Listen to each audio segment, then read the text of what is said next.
푹푹 찌는 듯한 한여름의 더위가 온몸을 감싸는 오후.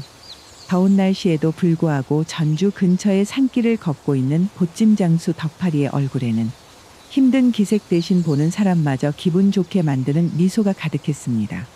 허, 이깟 더위가 대수건는가? 이 고개만 넘으면 황참봉 떼긴 것을.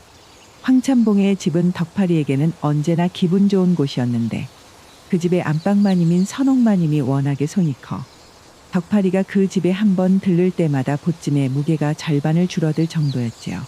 이번에 한양에서 구해온 귀한 비단 씨라고 비녀는 분명 마님의 마음에 쏙 드실 것이구만.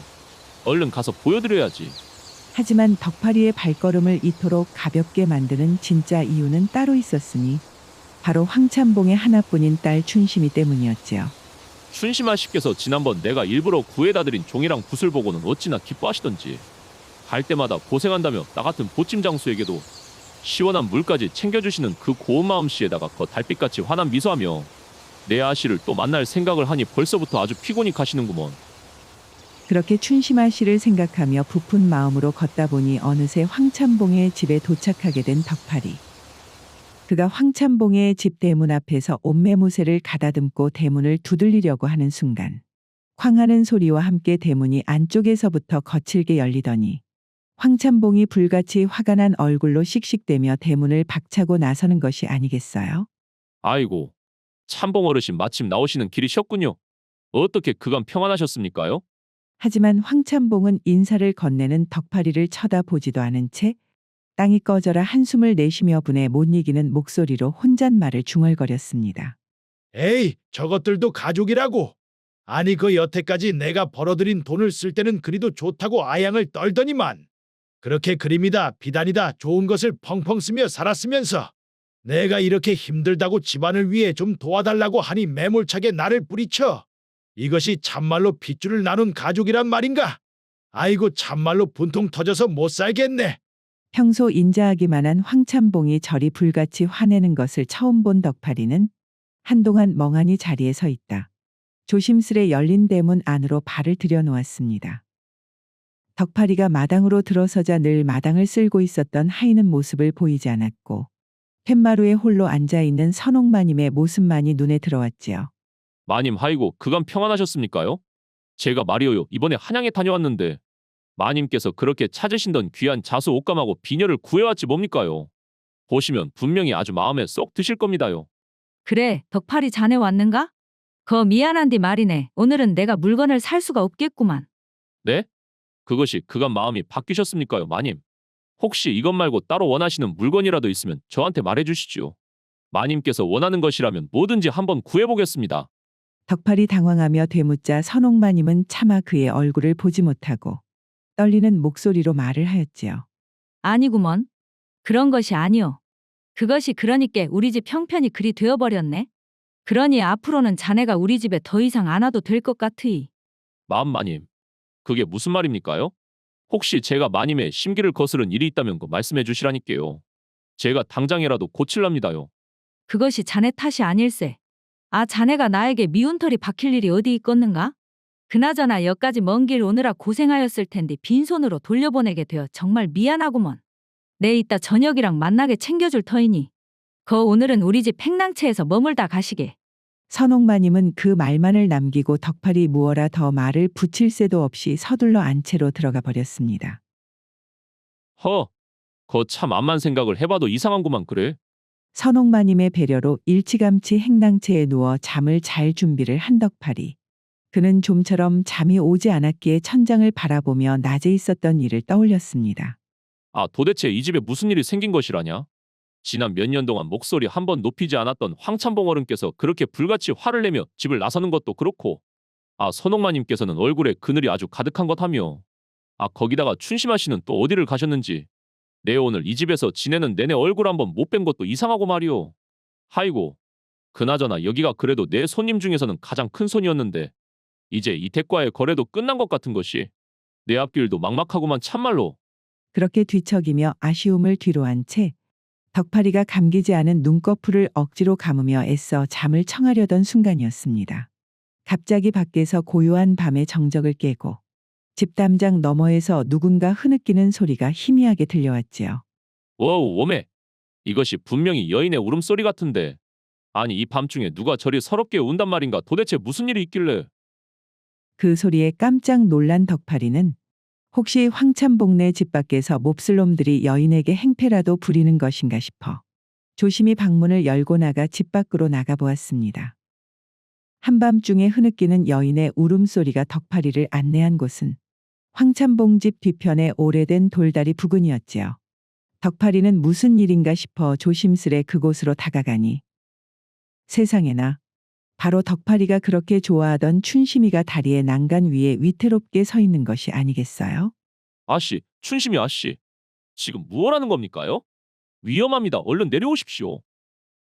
덕팔이는 단숨에 다리로 달려가 휘청거리는 춘심이의 팔을 붙잡고는 그녀를 끌어안아 다리 아래로 내려놓았지요. 덕팔이의 품에 안긴 춘심이는 그제야 긴장이 풀렸는지 어린아이처럼 목 놓아 울기 시작했습니다. 아이고 춘심이 아씨 제발. 거시기 제발 진정 좀 하시라니까요. 우선 거 마음을 가라앉히시고. 대체 무슨 일이 있었길래 이리 극단적인 생각을 하신 거랍니까? 혹시 제가 도울 수 있는 일이 있을지 모르니 저한테 한번 말해 보시죠. 춘심이 아씨. 덕팔이가 춘심이를 토닥이며 위로하는 목소리로 묻자 춘심이는 떨리는 목소리로 입을 열었지요. 덕팔씨, 그것이 말이어요. 시간은 보름 전으로 거슬러 올라가 그날 밤 평소와는 달리 아버지는 걱정이 가득한 얼굴로 제 방으로 찾아오시고는 한참 동안이나 아무 말 없이 저를 바라만 보셨지요. 춘심이는 그날의 기억을 떠올리는 것만으로도 몸서리가 처지는 듯 했습니다. 춘심아, 그러니까 그것이 말이다. 아버지, 도대체 무슨 일이 있길래 그렇게 말씀을 못하시고 뜻만 들이십니까요? 춘심아, 내가 가장 믿었던 홍춘이의 빚 보증을 잘못 서는 바람에 그 우리 집 논밭을 몽땅 날리게 생겨버렸다. 웜의 아버지, 그게 무슨 말씀이세요? 그럼 우리는 어찌 되는 겁니까요? 그래서 내 생각을 하나 한 것이 말이다.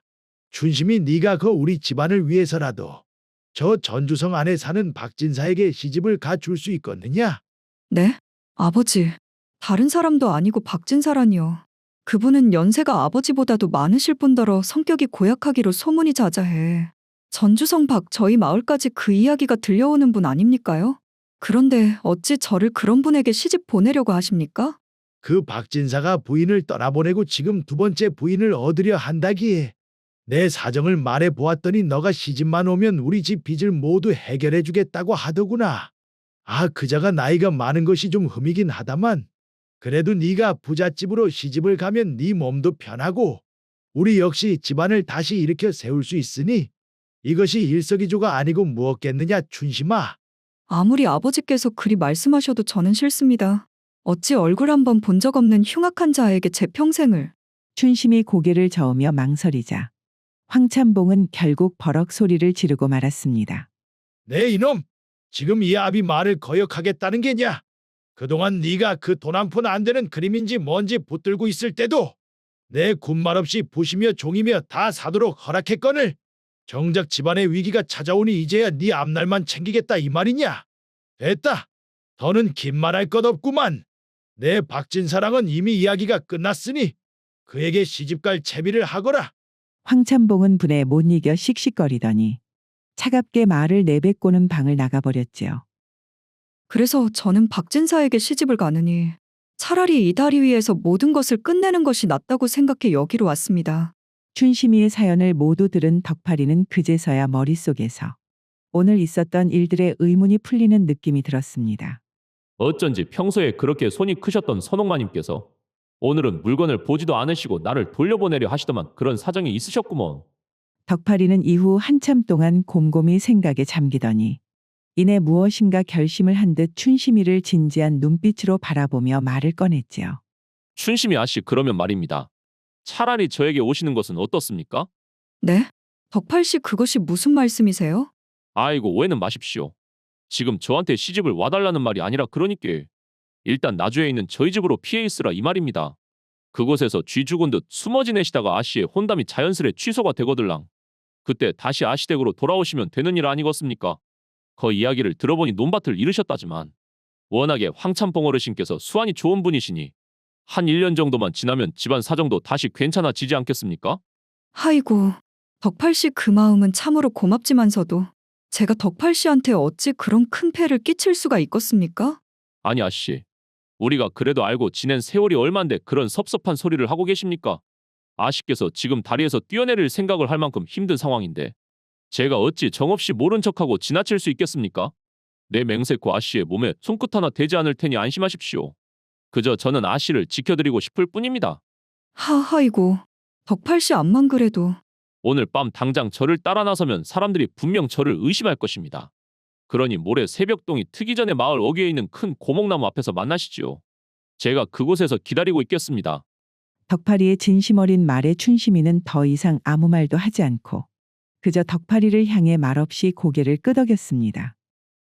그리하여 이틀의 시간은 지나가고 아직 동트기 전에 푸른 어둠이 내려앉은 새벽.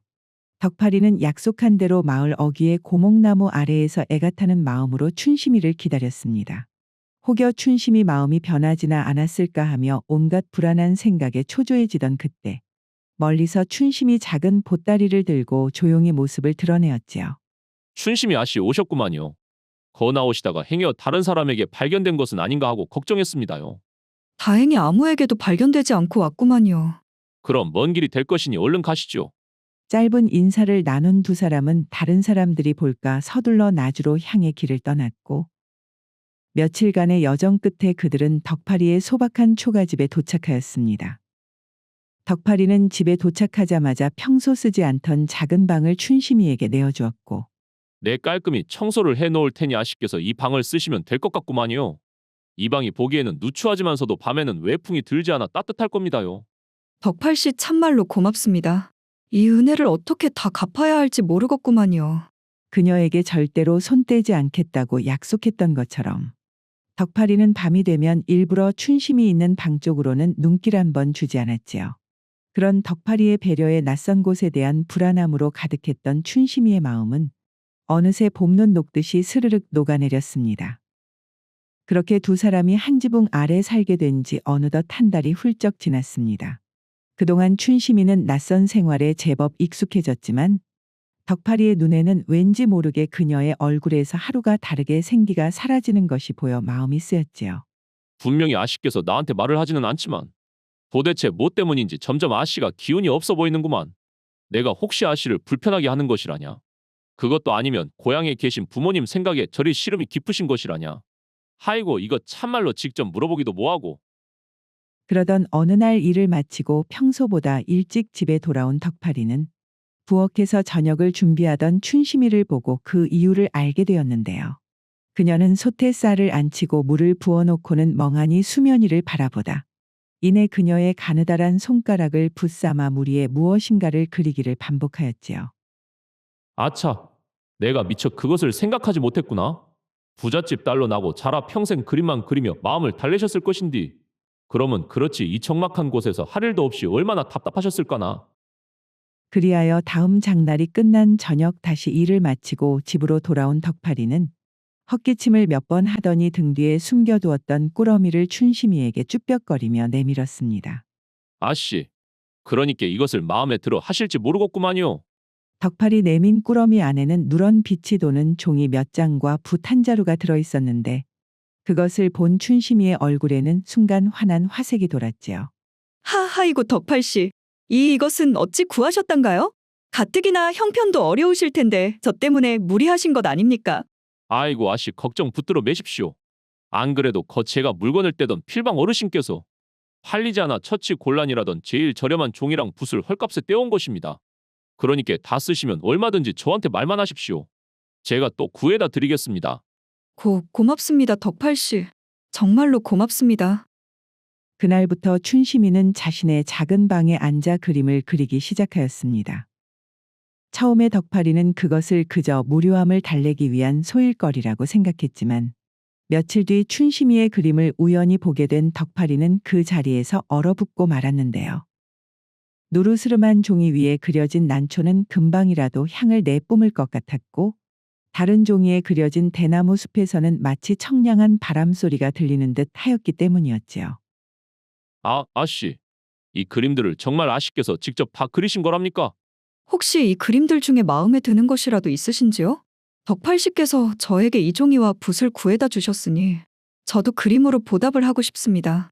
그 말에 덕팔이는 잠시 망설였습니다. 그녀의 멋진 난초 그림도 굳센 대나무 그림도 모두 탐이 났지만 그가 정말로 가지고 싶은 그림은 따로 있었기 때문이었지요. 저 춘심이 아씨. 혹시 괜찮다면 말이어요. 아씨의 얼굴을 그린 그림을 한 장 가지고 싶구만요. 네? 제 얼굴이 그려진 그림 말이에요? 춘심이 생각지도 못한 말에 깜짝 놀라며 묻자 덕팔이는 쑥스러운 마음에 괜히 머리를 극적이며 대답하였습니다. 그게 제가 보찜을 지고 며칠씩 집을 떠나 먼 곳으로 일을 나가다 보면 가끔씩 아씨가 잘 계신지 궁금하고 또 보고 싶을 때가 있어서 그렇구만요. 그럴 때마다 아씨의 얼굴을 볼 수만 있다면 거 힘든 것도 있고 좋을 것 같아서 그럽니다요. 하이고 그래요. 덕팔 씨가 제 초상화를 원한다면요. 그러면 덕팔 씨 혹시 커다란 그릇에 물을 좀 떠다 주실 수 있겠습니까? 물을 그릇에 말이어요. 그것은 갑자기 왜? 일단 알겠습니다, 아씨. 덕팔이 영문을 모른 채 맑은 물그릇을 춘심이 앞에 가져다 주자 그녀는 잔잔한 물결 위에 비친 제 얼굴을 거울 삼아 자신의 모습을 화폭에 담기 시작했습니다. 그 광경을 지켜본 덕팔이는 숨을 쉬는 것조차 잊은 채 그저 넋을 잃고 춘심이를 바라볼 뿐이었지요. 그렇게 춘심이 그려준 그녀의 초상화는 덕팔이에게는 둘도 없는 보물이 되어 그가 일을 나갈 때면 항상 그림을 품 안에 깊숙이 넣고 다녔습니다. 그러던 중 하루는 덕팔이 나주에 위치한 한 단골집을 찾아가 마루에 보찜을 풀어놓고는 잠시 숨을 돌리기 위해 마당 한 구석에서 자리를 잡고는 품 안의 그림을 꺼내보고 있었지요. 아이고 덕팔이 자네. 뭘 그렇게 보고 있길래 얼굴에 웃음꽃이 다 피었단가? 어디 나도 한번 보여주시게. 아닙니다. 마님 이것이 별것 아니구만요. 덕팔이는 당황하여 그림을 숨기려 하였지만 마님은 장난스럽게 그의 손에서 그림을 뺏어 들었고 세상에. 이 그림 속 여인은 네 집 기수이길래 어쩜 이리도 단아하고 아름답단가. 그나저나 이 그림 솜씨는 웬만한 허원 솜씨는 뺨을 칠 정도구만. 워우, 오메. 마님 이 그림이 그 정도란 말입니까? 그렇고 말고 덕팔이 자네. 혹시 이 그림을 그린 사람의 다른 그림도 가지고 있는가? 춘심이의 그림 칭찬에 어깨가 으쓱해진 덕팔이는 신이 나서 혹시나 하고 챙겨뒀던 다른 그림들도 꺼내 보였습니다. 마님께서 연신 그림에 감탄을 하며 탄성을 자아내자 마침 사랑채에 있던 주인대감 역시 찾아와서 그림을 구경하기 시작하였지요. 허허, 이거 참. 아이고, 이렇게 고운 그림은 내 평생 처음 보는구만. 이 난초의 기계와 저 대나무의 절기를 보게나. 덕팔이 자네. 이 그림 내가 사겠네. 네, 5냥을 줄 테니 나에게 팔지 않겠는가? 서방님, 저는 이 그림이 더 탐이 납니다요. 덕팔이 자네. 이 그림을 그린 사람에게 내 초상화를 부탁하고 싶네만. 이 그림처럼만 그려준다면야 내 열량이라도 기꺼이 낼 테니. 어쩐가? 자네가 좀 부탁을 해줄 수 있겠는가? 워우, 오메? 마님. 열량이나 말입니까? 그것이 참말입니까요? 그 순간 머릿속에 이거다라는 생각이 번뜩인 덕팔이. 그는 마님의 집에서 나와 곧장 자신의 다른 단골들을 찾아다니며 춘심이의 초상화를 보여주었고 그러자 그림을 본 사람들은 너나 할 것 없이 눈을 반짝이며 제발 자신의 초상화도 그려달라고 앞다투어 부탁을 하는 것 아니겠어요. 그리하여 그날 이후 덕팔이의 집은 소문을 듣고 찾아온 양반과 손님들로 문턱이 닳을 지경에 이르렀습니다. 거기 이보시오. 아내가 오늘 아침부터 왔는데 어찌 내 앞에 서 있는 것이오? 그것이 무슨 말씀이시오, 김진사. 허은대 잠시 저 뒤에서 목을 축이고 온 사이에 자네가 잽싸게 자리를 꿰찬 것이 아니오. 아이고, 나으리 들고 진정하시라니까요. 이렇게 마당에서 싸움을 하시면 그림을 그리는 춘심아 씨가 정신이 사나와 그림이나 그릴 수 있겠습니까? 이렇듯 덕팔이의 초라했던 집은 어느새 나주에서 가장 유명한 화실이 되었고 춘심이의 그림 덕분에 덕팔이와 춘심이는 큰 돈을 벌 수가 있게 되었습니다. 그렇게 바쁘지만 행복한 나날을 보내던 어느 날 저녁 춘심이 조심스레 작은 상자 하나를 덕팔이에게 건넸는데 그 안에는 곱게 짠 삼배 미투리 한 켤레가 들어있었지요. 아니, 춘심이 아씨 이것이 웬 미투리입니까요? 하이고, 참말로 견고한 것이 딱 봐도 값이 솔찬히 나갈 것 같은데. 덕팔 씨, 여태까지 덕팔 씨에게 말을 한 적은 없다만 저는 처음부터 알고 있었습니다요. 덕팔 씨가 제게 주셨던 붓과 종이가 아무리 저렴한 것이었어도 덕팔 씨 형편에 마련하기 쉽지 않았다는 것을 말이어요. 아니구만요. 춘심아 씨 그것이 진짜 별거 아니었는디. 예전부터 거 보찜 장수에게 집신은 목숨과도 같은 것이라 덕팔 씨가 우리 집에 올 때면 늘 집신 여러 개를 챙겨 다니는 것을 보았는데 어느 날 보니 집신이 다 달아 바꿔야 할 때가 되었는데도 평소랑 달리 아껴 신는 모습을 보았습니다요. 그때 알았지요. 덕팔 씨가 저 때문에 무리를 하고 있었다는 것을요. 그래서 돈이 생기면 가장 먼저 좋은 신발을 드리고 싶었습니다. 춘심이의 따뜻한 말에 가슴이 뭉클해진 덕팔이. 그는 한참 동안 춘심이를 바라보다 이내 떨리는 목소리로 입을 열었지요. 거 춘심아 씨. 제가 아씨에게 함께 떠나자고 했을 때는 참말로 아씨를 그저 지켜드리고 싶다는 마음뿐이었구만요. 그런데 이렇게 함께 고생을 하다 보니 이제는 아씨 없는 삶을 생각할 수가 없게 되었구만요. 그래서 그런디 아씨 제가 거 조금 욕심을 내도 되겠습니까? 네? 욕심이라니 그것이 무슨 말입니까요? 거 그러니께 춘심 아씨 아니 거 춘심 씨 부디 제 아내가 되어주시지 않겠습니까? 덕팔이의 고백에 춘심이의 얼굴은 붉게 달아올랐습니다. 그녀의 마음속에서도 덕팔이를 향한 마음은 그저 목숨을 구해준 고마움에서 어느새 깊은 연모의 정으로 변해 있었던 것이었지요. 덕팔 씨가 아니었으면 저는 죽을 때까지 제 능력이 얼마나 큰 것인지 몰랐을 것입니다. 그러니 저 역시 진정한 저의 모습을 찾아준 덕팔 씨와 평생을 함께하고 싶구만요. 그렇게 서로의 마음을 확인한 그날 밤. 두 사람은 밝은 달빛 아래 마당에 정화수 한 그릇을 놓고 조촐하게 혼례를 올리고서는 부부로서의 새로운 삶을 시작하게 되었습니다. 이후 춘심이가 덕팔이의 아내가 된 지 1년이라는 세월이 지난 어느 화창한 가을날이었습니다. 그날도 춘심이에게 초상화를 부탁하기 위해 한 손님이 찾아왔고 늘 그랬듯 춘심이 단아한 모습으로 손님의 그림을 그리기 위해 방으로 들어가는 순간 그녀는 깜짝 놀라 손에 들고 있던 붓을 떨어뜨리고 말았습니다. 숙부님, 아니 숙부님께서 어찌 이곳에? 아니 자네는 거 황참봉내 여식 춘심이 아닌가? 춘심이를 찾아온 이는 다름 아닌 아버지의 가까운 친구 중에 한 명이었던 창수라는 선비였지요. 허, 이거 참 내 나주에 아주 뛰어난 화공이 있다 하여. 그림 한 장 부탁하러 왔더니만 자네가 바로 그 사람이라고는 상상도 못했구만. 숙부님, 그보다 저희 아버지와 어머니께서는 무탈하신지요? 저희 집안은 어찌 되었습니까? 반가움도 잠시 춘심이 다급하게 묻자 이내 창수의 얼굴에 그늘이 지더니 그는 긴 한숨을 내쉬며 말했습니다. 아이고 그 말도 말어라 춘심아. 너가 집을 나서고 말이여. 너네 아버지가 빚을 청산하려고 논밭을 다 정리하고 말이다. 아 모든 것이 자신의 잘못이라며 자책을 하다가 그만. 술과 노름에 빠져남아있던 가상까지 모두 탕진하고 지금은 전주성 밖의 작은 초가집에서 지내고 있구만. 네? 아버지께서 집까지 이르셨단 말씀이세요? 참말로 이 야속한 거사. 이렇게 잘 살고 있었으면 집에 서신이라도 한 장 보내지 그랬느냐? 하하이고 아버지, 참말로 그게 무슨... 그날 저녁 춘심이는 남편인 덕팔이에게 오늘 있었던 일을 모두 이야기하였고 말없이 이야기를 듣고 있었던 덕팔이는 그런 아내의 어깨를 토닥여주며 비장한 표정으로 말을 꺼냈지요. 부인, 어차피 우리가 언제까지고 이렇게 처가와 인연을 끊고 지낼 수는 없는 노릇이었구만. 차라리 잘 되었네. 이 기회에 거 여태까지 받은 그림값과 모아놓은 돈을 전부 가지고 장인어른 장모님께 찾아가 용서를 구하십시다. 서방님 그게 무슨 말씀이세요? 이 돈은 서방님께서도 함께 번 돈이 아닙니까요? 그런데 어찌 이 돈을 전부 가지고 간단 말입니까? 허, 당신은 무슨 그런 섭섭한 소리를 하는가? 아, 이 돈은 모두 부인의 붓끝에서 나온 돈이지. 나는 그저 옆에서 그것을 조금 도왔을 뿐이고 말이오. 부인의 재주가 아니었다면 나는 아직도 보찜장수 신세가 아니었겠는가?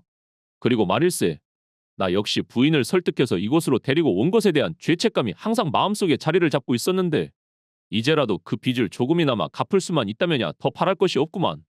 하이고 서방님, 내 참말로 어떻게 고맙다고 말을 해야 하는지.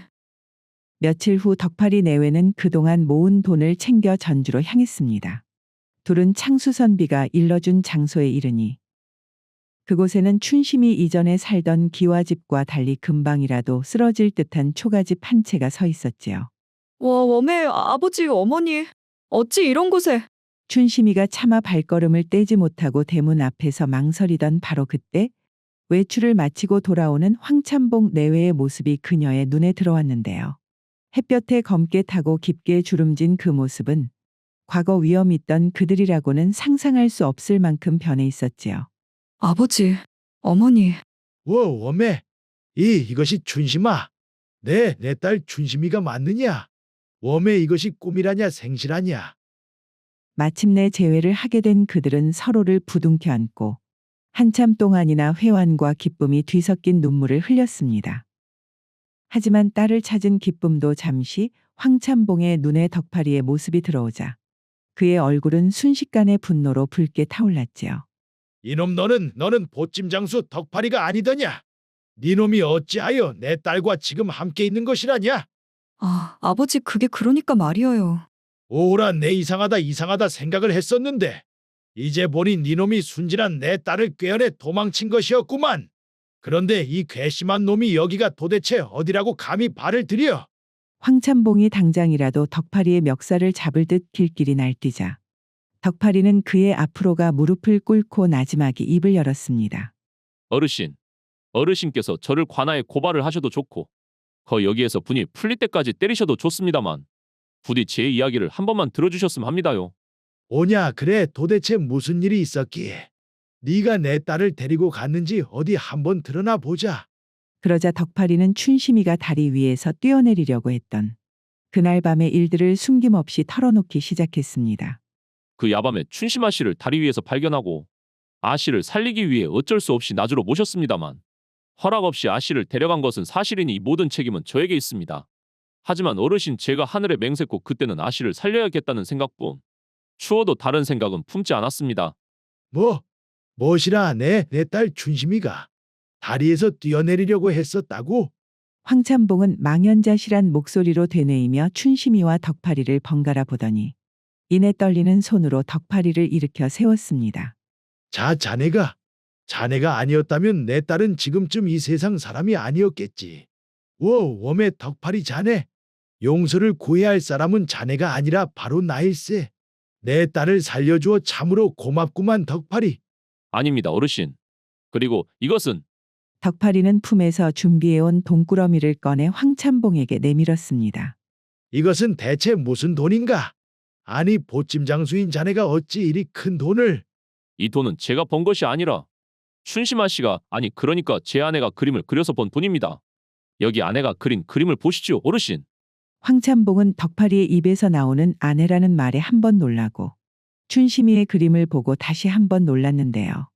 평생을 곁에 두고도 그저 쓸데없는 것이라 치부했던 딸의 눈부신 재능을 미천한 보찜 장수가 알아봐 주었다는 사실에 그는 크게 부끄러움을 느꼈지요. 나는 평생을 곁에 두고도 몰랐던 내 딸의 재주를 자네가 알아봐 주었구먼. 진정으로 춘심이를 아끼고 그 가치를 알아본 자네야말로 그래 춘심이를 부인으로 맞을 자격이 있는 것이지. 덕팔이 자네 아니 이서방? 내 앞으로 잘 부탁하겠네. 자, 장인어른. 참말로 감사합니다요. 그렇게 서로의 잘못을 용서하며 진정한 가족으로 거듭난 그들은 전주에 번듯한 새 집을 마련하고 함께 살기 시작하였습니다. 그리고 덕파리 내외가 전주에 자리 잡은 이후에도 춘심이는 계속하여 그림을 그려나갔고 덕파리 역시 후에 큰 상단의 주인이 되어 온 가족을 보살피며 오래오래 행복하게 살았다고 합니다.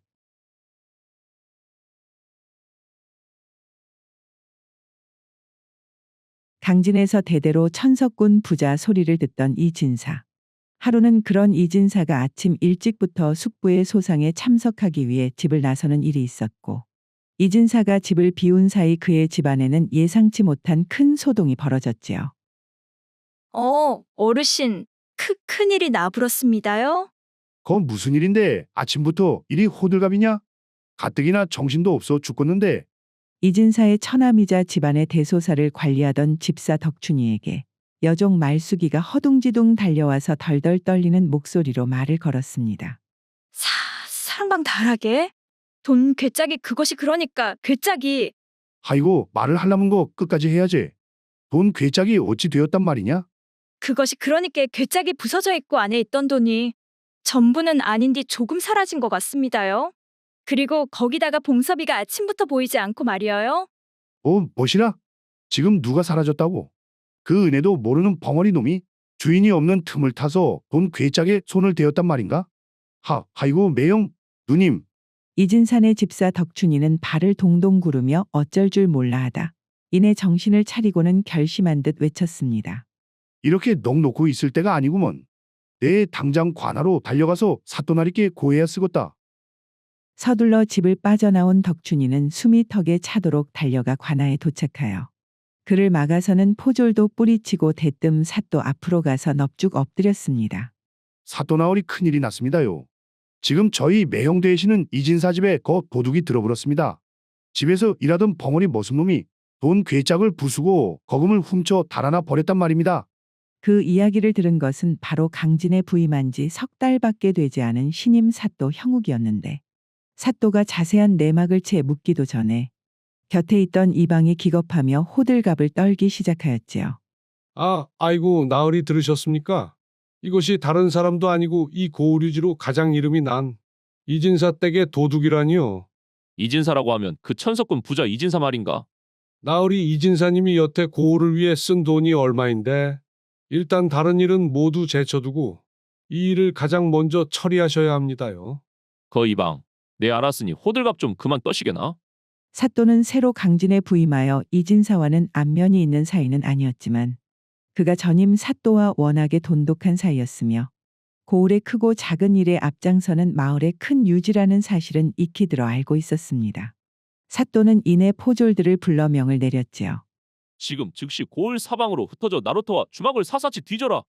그 모슴이 돈을 들고 집을 나간 게 아직 하루가 채 되지 않았으니 멀리는 못 갔을 것이야. 어서 움직이지 않고 무엇들 하느냐? 예, 나으리. 사또의 엄명이 떨어진 후 고을의 모든 포졸들은 그야말로 눈에 불을 켜고 사라진 벙어리 머슴의 수사에 나섰습니다. 그리고 이튿날 아침 동이 채 트기도 전에 포졸 하나가 숨을 헐떡이며 관아로 뛰어들어오더니 사또 나으리 찾았답니다. 그 벙어리 놈을 찾았다고 합니다요. 무엇이라 그것이 참말이더냐? 그래 어디에서 그 놈을 찾았단 말이냐? 고을에서 50리 떨어진 포구에서 막 나룻배를 타고 도망치려던 놈을 현장에서 붙잡아 지금 이리로 오고 있다고 합니다. 그래 참으로 잘하였다. 당장 그 놈을 압송하여 내 앞에 대령하도록 하여라. 그리고 얼마 지나지 않아 봉섭이는 관아 마당으로 짐짝처럼 끌려왔는데요. 그의 얼굴은 이미 포졸들에게 흠씬 두들겨 맞아 이곳저곳 멍이 들어 피투성이가 되어 있었지요.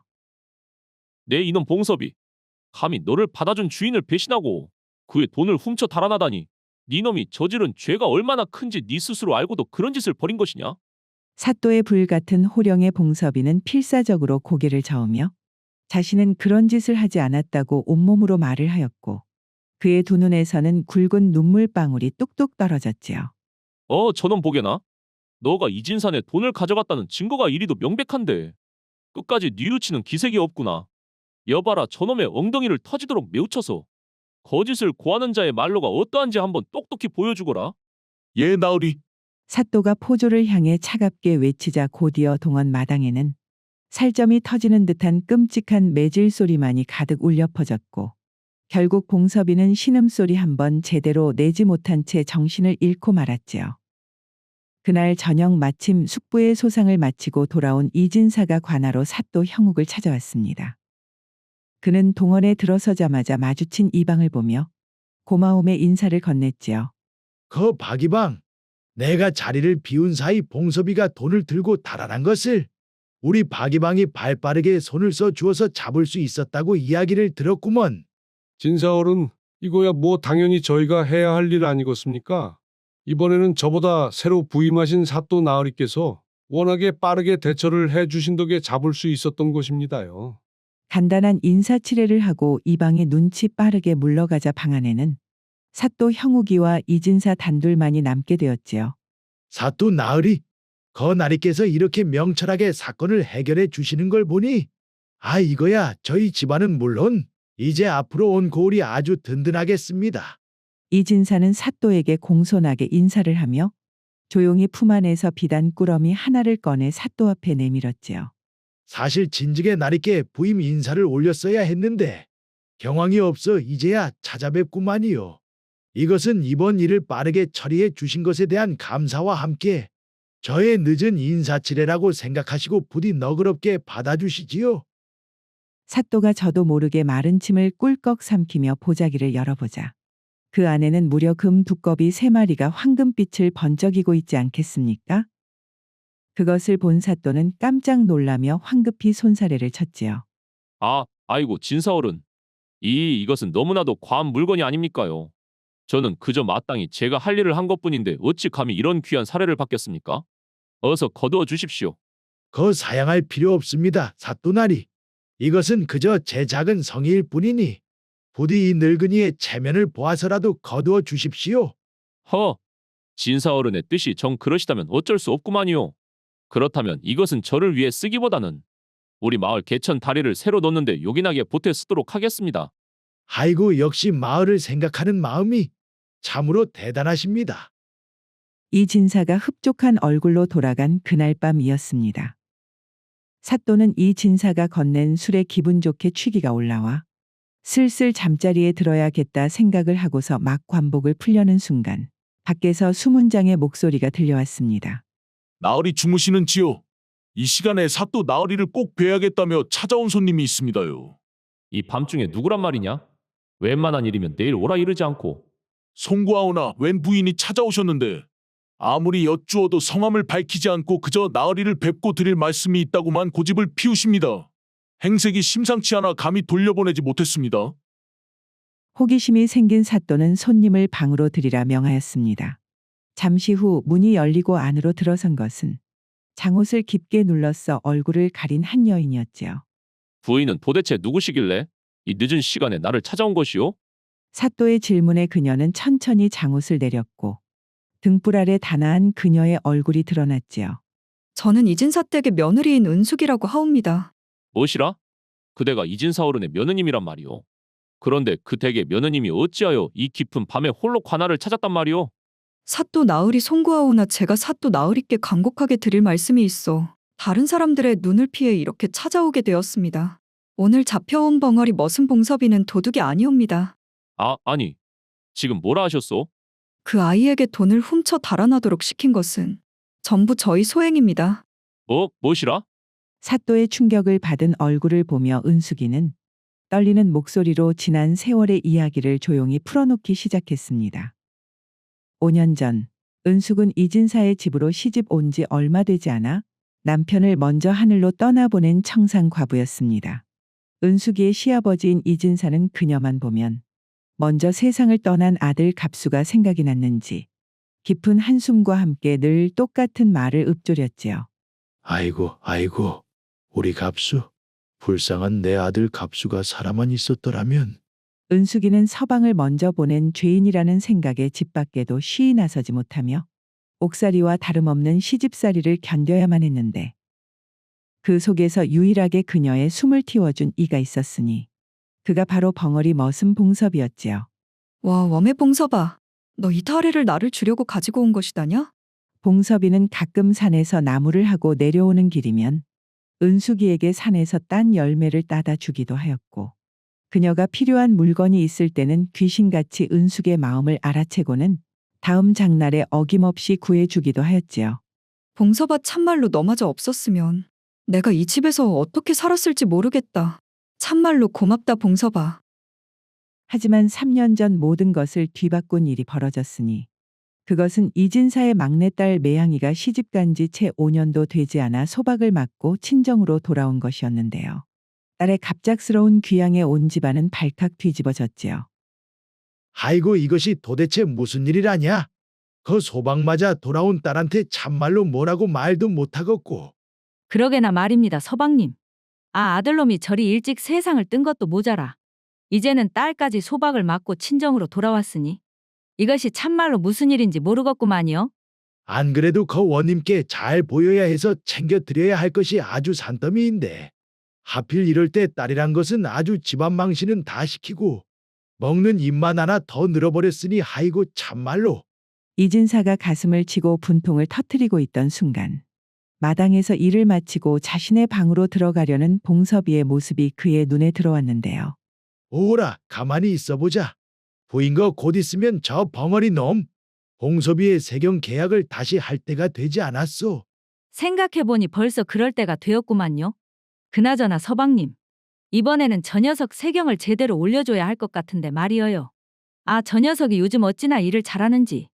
우리 마을뿐만 아니라 이웃 마을에서도 지금보다 세경을 갑절을 쳐줄 테니 자기네 집으로 오라고 아주 서로 난리라고 하더구만요. 하긴 저 녀석이 말만 못할 뿐이지 일머리가 좋은데다가 또 힘은 워낙에 세서 장정 두세 명 분의 일을 혼자서 해버리니 다른 집에서 갑절을 준다고 해도 무리도 아니지. 그나저나 부인 어쩌면 말이오. 거 늘어난 입으로 다른 입을 하나 줄일 수 있을지도 모르겠구만. 뭐 늘어난 입으로 무엇이 어쩌고 어쩐다고요? 서방님, 그것이 도대체 무슨 말씀이랍니까? 허허, 다 그런 것이 있구만 그려.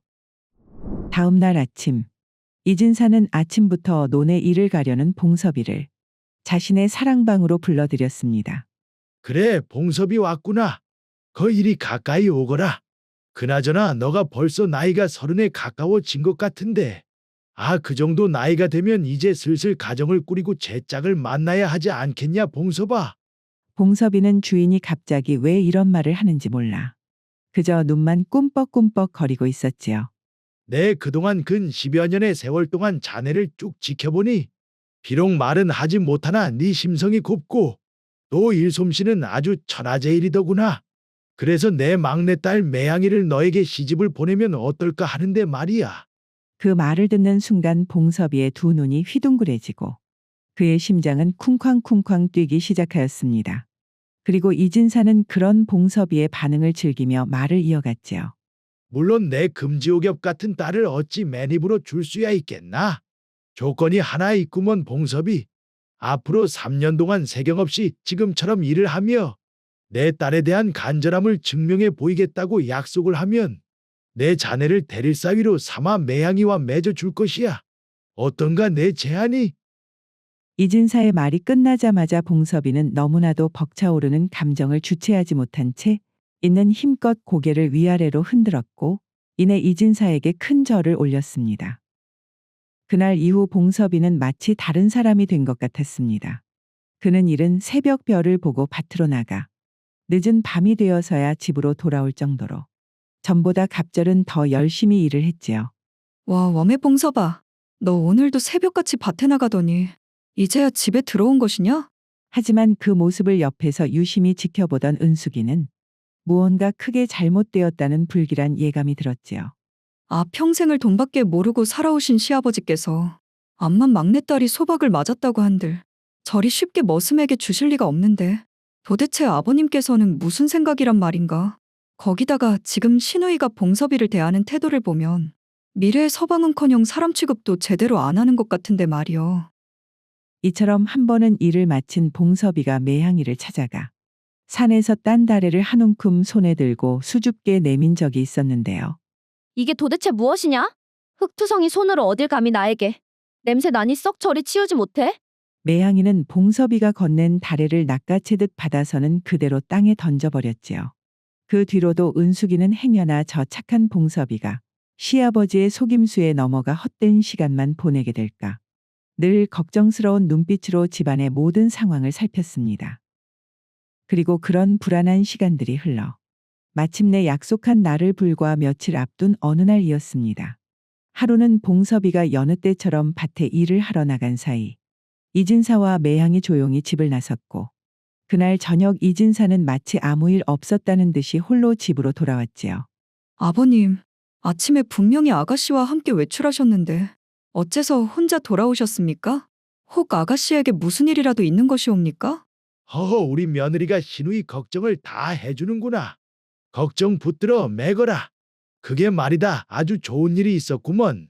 네? 아버님, 좋은 일이라니요? 오늘 매양이가 저 산 너머 마을에 있는 부잣집 호라비에게 제치로 시집을 갔단다. 아, 그 양반 재산이 어마어마하니 우리 매양이도 먹고 살 걱정이 없어서 좋고 우리도 입이 하나 줄었으니 서로서로 좋은 일 아니겠냐? 아, 아버님, 그것이 무슨 말씀이세요? 아가씨가 제취를 말이에요?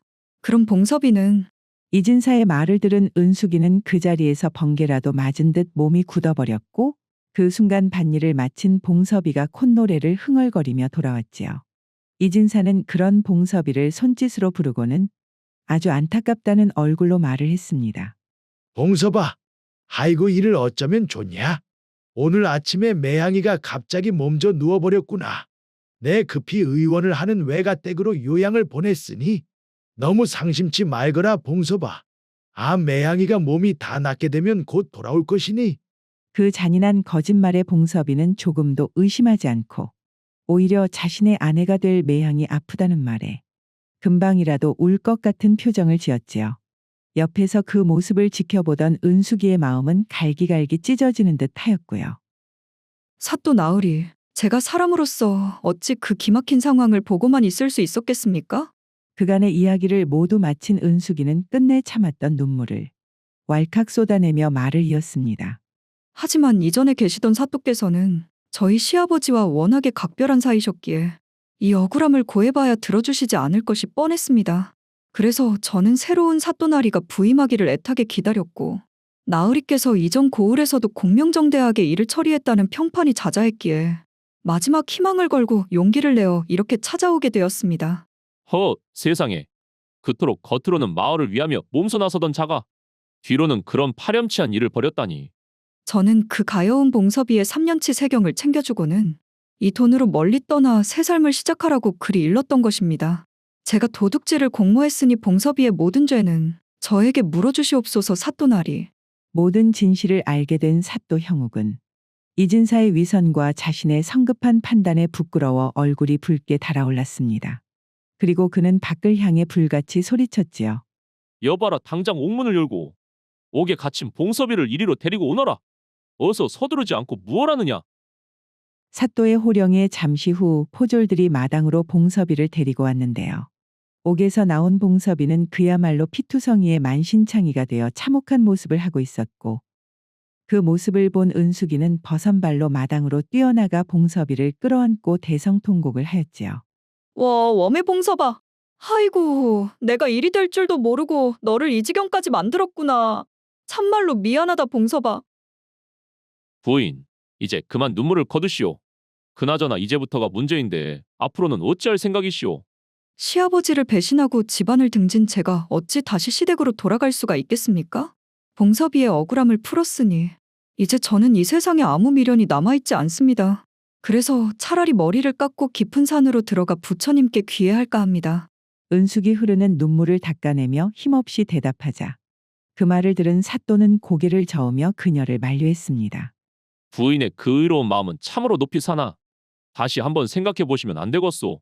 저 가엾은 봉섭이가 여기에서 풀려난들 이제 어디에 의지하며 살 수가 있겠소? 분명 또다시 이진사 같은 악독한 놈을 만나 남은 한평생을 망치게 될지도 모르는 일 아니겠소? 그렇다면 날이 저는 정녕 어찌하면 좋겠습니까? 혹시 무슨 생각이라도 있으십니까? 은숙의 말을 들은 사또는 잠시 곰곰이 생각에 빠지더니 자신의 품속에서 무언가를 꺼내 보였습니다. 그것은 바로 이진사에게 받았던 황금 두꺼비 3마리였지요. 부처를 섬기는 길이 어디 산속에만 있겠습니까? 지금 부인의 눈앞에 있는 저 가여운 사내를 보살피는 것이야말로 살아있는 부처의 마음이 아니고 무엇이겠습니까? 부인 부디 이것을 받아 부처의 마음으로 저 사내의 상처를 보듬고 새 삶의 터전을 마련해 주시지 않으시렵니까? 와, 웜에 사또 날이 제가 봉섭이를 말이어요? 이 봉섭이를 제대로 보살펴 줄 사람은 이 세상에 부인밖에 없습니다. 나 역시 이진사의 거짓말에 속아 죄 없는 사람을 가둔 책임이 있으니 반드시 시일 내에 이진사가 그간 저지른 악행을 샅샅이 조사하여 그 죄값을 치르게 할 것이오. 허나 그 과정에서 두 사람이 또 다시 해를 입을 수도 있으니 오늘 밤이 가기 전에 아주 멀리 떠나 2번 다시는 이 고을로 오지 않는 것이 좋을 것 같구만요. 사또의 진심 어린 설득과 배려에 은숙이는 아무 대답도 하지 못하고 그저 하염없이 눈물을 흘렸습니다.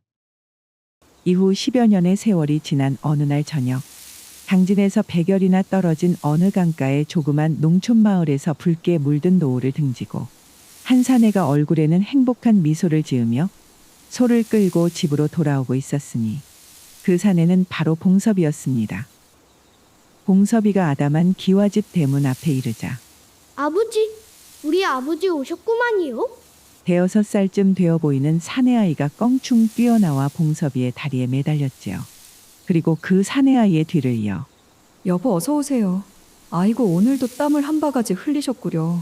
단아한 모습을 한 여인이 환한 미소를 지으며 뒤를 따라 나왔으니 그녀는 바로 이진사의 며느리인 은숙이었습니다. 오늘은 당신이 제일 좋아하는 구수한 된장찌개를 끓여놓았으니 어서 안으로 드시지요. 은숙은 다정한 목소리로 말하며 봉섭이의 이마에 맺힌 땀을 닦아주었으며 봉섭이는 그런 아내를 보며 그저 빙그레 웃을 뿐이었습니다. 그렇게 서로를 바라보는 두 사람의 눈빛은 세상 그 어떤 것보다 깊은 정과 끈끈한 신뢰로 이어져 있었지요.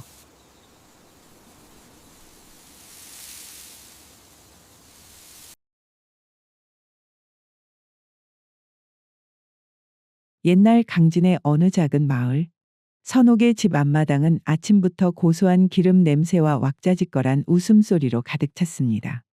선옥의 집에 모인 마을 사람들과 현감은 저마다 술을 마시거나 음식을 먹으며 잔치를 즐기고 있었는데 이날은 바로 선옥이의 하나뿐인 아들 갑수가 한양에서 과거 시험에 장원 급제를 하여 돌아오는 날이었기 때문이었지요. 어이 동철이, 저기 마을 오기 쪽 좀 보시게. 저 지금 오는 것이 바로 갑수 아니요? 아이고 갑수가 맞구만 맞아. 그나저나 우리 이 작은 강진에서 장원 급제자가 나오다니? 이게 꿈인지 생시인지 모르겠구만. 잠시 후 말을 타고 집에 도착을 한 갑수는 곧장 어머니 선옥에게 달려가 우선 큰절을 올렸습니다. 어머니 제가 이제야 돌아왔습니다. 오냐 내 새끼. 거 먼 길 다녀오느라 고생 많았구만. 그나저나 네가 장원이라니 참말로 내 평생의 한이 다 풀리는 것 같구나. 어머니에게 인사를 마친 갑수는 곧이어 자신을 기다리고 있던 현감에게도 다가가 정중하게 인사를 올렸지요. 현감나리, 귀한 걸음 해주셔서 감사하구만요. 참말로 고생 많았네 갑수. 자네는 우리 강진의 자랑이네. 내 말이요, 오늘 자네가 오는 것을 축하하기 위해 여태 아꼈던 술까지 다 가지고 왔구먼 그래. 현감나리 그리고 마을 어르신들, 사실 말입니다. 여러분께 제가 장원 급제를 한 것보다 더 기쁜 소식이 있습니다. 아니 장원급제보다 더 기쁜 소식이라니. 도대체 어떤 소식이길래 그러는가? 갑수의 말에 왁자지껄하던 잔칫집이 순식간에 조용해졌고 갑수는 옷 소매에서 붉은 인장이 찍힌 두루마리 하나를 꺼내 들고서는 입을 열었지요. 임금님께서 홀몸으로 저를 키워주신 어머니의 정절에 감동하시어 특별히 어명을 내리셨구만요. 그러니까 우리 어머니를 위해 저희 마을 입구에 연료문을 세우라는 어명입니다요. 아니 그게 참말인가? 세상에 장원급제도 모자라 거기에다가 연료문이라니. 이것은 우리 고을 역사상 처음 있는 경사로구만. 얼쑤, 우리 마을의 연료문이라니. 이제 그 산 넘어 마을 사람들이 배가 좀 아프시겠구먼. 마당은 금세 만세 소리로 떠나가는 듯했고 사람들은 갑수와 선옥 모자를 둘러싸고 칭찬을 쏟아내느라 정신이 없었지요. 하지만 그 소식을 듣고 웃지 못하는 단 한 사람이 있었으니 그 사람은 다름 아닌 갑수의 어머니 선옥이었습니다. 와, 웜에 이것이 어떻게 된 일이란 말이냐. 연료문이라니. 그것은 안 되는 일이구먼. 시간은 과거로 거슬러 올라가 선옥의 삶은 참으로 기구했습니다. 그녀는 강진에서도 알아주는 부유한 선비에게 시집을 갔으나 혼인한 지 채 1년도 되지 않아 남편은 원인 모를 깊은 병을 넣고 말았지요. 그녀는 남편을 살리기 위해 백방으로 알아보며 좋다는 약은 다 써보았지만 결국 남편은 세상을 떠났고 약값으로 재산만 전부 탕진해버리고 말았던 것이었습니다. 그렇게 선옥은 꽃다운 나이에 빈털털이 청산과부가 되고 말았습니다. 아이고, 내 팔자야. 시집 온 지 1년도 안 되어 과부 신세라니. 이제 나는 누구를 의지하고 살아야 한단 말인가? 선옥이 남편이 세상을 떠난 후 막막한 미래에 대한 두려움으로 눈물로 나날을 보내던 그때 오, 갑자기 그녀의 속이 뒤집히는 듯 하더니 심한 헛구역질이 올라왔습니다. 그녀는 슬픔에 겨워 체한 것인가 싶었지만 뱃속에 뭔가 느껴지는 것이 느낌이 평소와는 달랐지요. 와, 웜에 이것이 혹시. 그녀는 파르르 떨리는 손으로 배를 조심스레 감싸 안으며 멍하니 중얼거렸습니다. 서방님이 야속하게 가시면서 내 몸에 당신 핏줄 하나 심어두고 가신 것이란 말인가. 당장 입에 풀칠하기도 막막한 이 처지에 덜컥 애가 들어서다니. 아이고, 하늘님도 참으로 얄궂으십니다요. 이 모진 세상에 서방님도 없이 나보고 어찌 살라고 애까지. 뱃속의 생명을 확인하자 그녀의 막막함은 오히려 더 큰 절망으로 변했습니다. 당장 끼니를 이을 쌀 한 톨 없는 빈털터리 신세로 유복자를 낳아 천대받으며 키울 생각을 하니 선옥의 눈앞은 캄캄해졌지요. 아무래도 안 되겠구만.